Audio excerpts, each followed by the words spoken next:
Amerikanskiy uyimizda bugun biz uy ichiga tashrif buyurganmiz. Uy ichini qarasanglarchi, mana bu joylariga e'tibor beringlar. Oshxonasini e'tibor beringlar. Mana bu ranglariga jemshug rangmi, qanaqadir uchun молочный rang qilingan.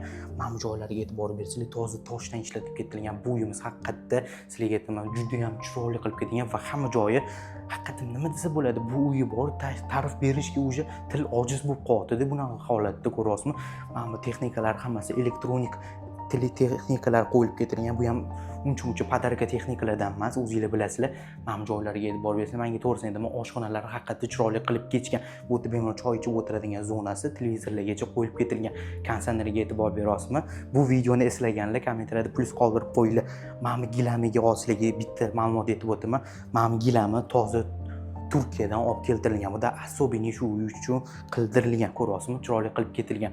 Hamma bu hamma ko'rayotgan mebellar hammasi Turkiyadan особенный olib keltirilgan bo'ladi. Hammasi chet davlatdan olib keltirilgan. Mana bu Dysonga e'tibor beringlar. Dysondan bu ham eng qimmat texnikalar. Bu ham internetda men o'zim ko'rganman, $1,500 yoki $2,000 atrofida turadigan bu Dyson qo'yib qo'yishgan bu uyimizda. Ko'ryapsizmi? Bu zali bo'ladi, mehmonxonasi.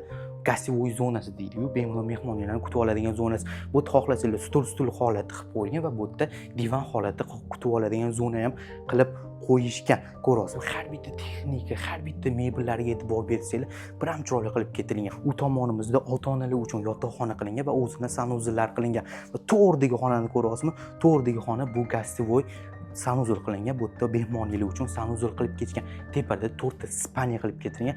Spalnyasini ko'rmoqchi bo'lsanglar, kanalimizga obuna bo'lib qo'ying. Keyingi videoda men aynan ikkinchi qavatini spalnyasini ko'rsatib o'taman. Narxiga qiziqyapsizmi? Narxi $1,750,000 deyilyapti. Pastda telefon nomerini qoldirganman. Bemalol telefon qilib o'zingizlarning ko'zingizlar bilan ko'rib xarid qilsanglar bo'ladi. Rahmat.